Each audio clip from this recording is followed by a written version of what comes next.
Welcome to the WWE Smackdown post show. It's your boy ABE from DET Solo Dolo. But you know I'm going to be here for y'all to drop this post show reaction to this week's WWE Smackdown. Let's get right into it. Before we do though, shout out Jody. What up, though, Jody? I could have used you tonight. Solo Dolo, man. Hit me up.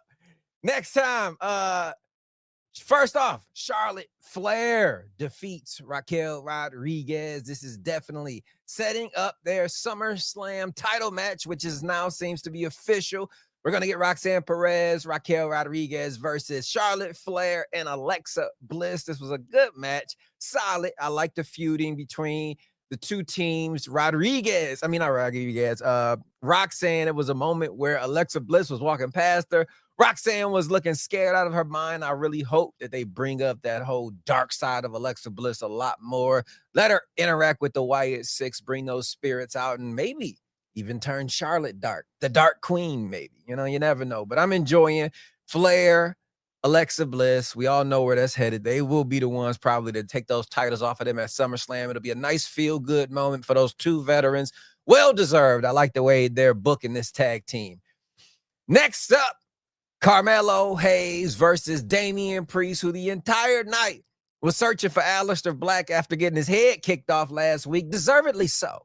He got into somebody else's business, some business that didn't even have nothing to do with his, and he got his head kicked. That's on you, bruh. That's on you. But anyway, him and Carmelo Hayes, they go at it, but it did not end well as Aleister Black was like, "You're looking for me? Here I am," trips him, causes the DQ, then hits Damian Priest with the black mask. We are definitely getting Priest, Aleister Black, and Take My Money. This should be a good match. Hopefully they can fight, get over their feud, and then lead to some type of team. I like people who are somewhat similar in their styles and music with rock, the tattoos. I think they would make a good group. So hopefully this feud can lead to a friendship, but we shall see. Shout out to Carmelo Hayes too. You didn't win in the match, but you're about to marry Kalani, so you're the winner in life, sir. Shout out Carmelo Hayes.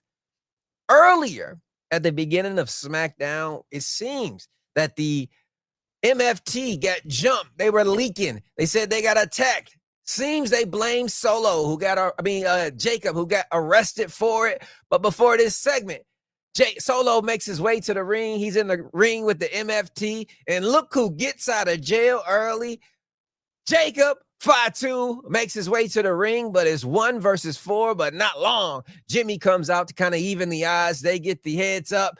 All hell breaks loose, and basically, what's his name? This Adam Pearce comes down and makes it official.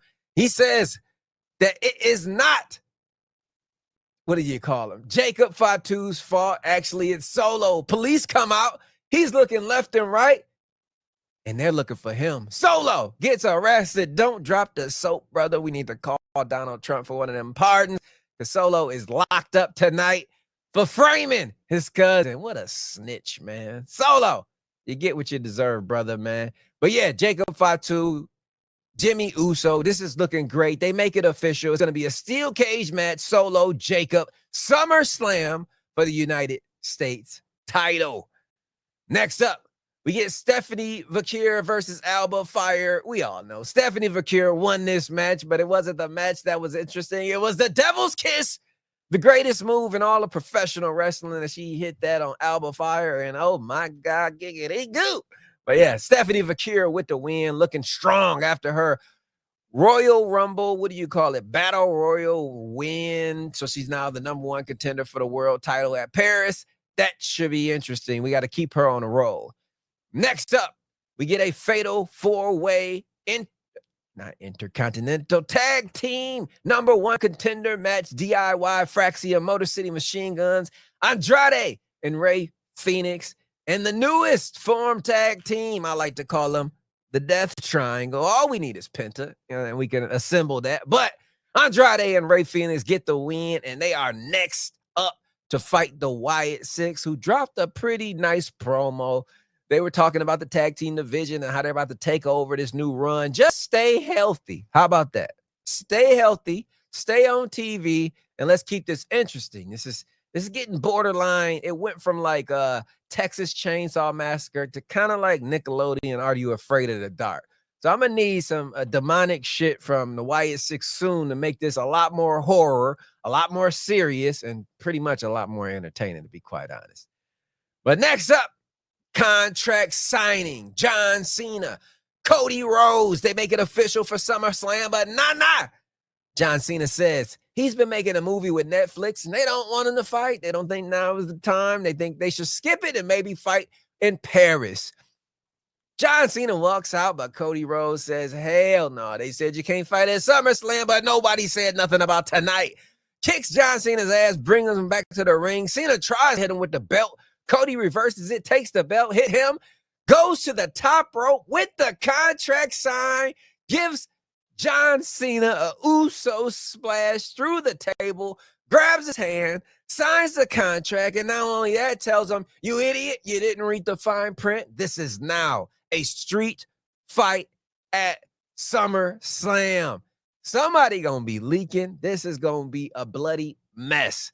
Not on no AEW Texas Deathmatch type of level, but it's definitely gonna be some color here at SummerSlam. But this was an okay SmackDown. We just developed to certain stories. Shout out Matt in the comments. Shout out Chris Justice as well.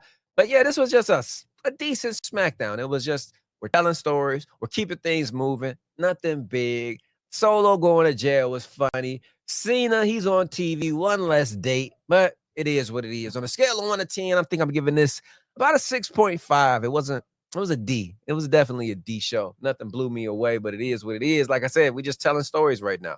We're leading up to SummerSlam, which is in a couple weeks, man. That shit came fast.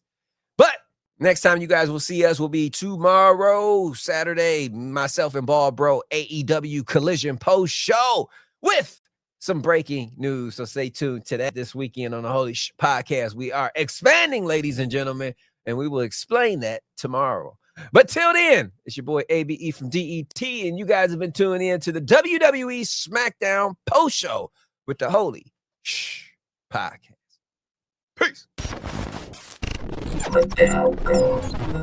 Media.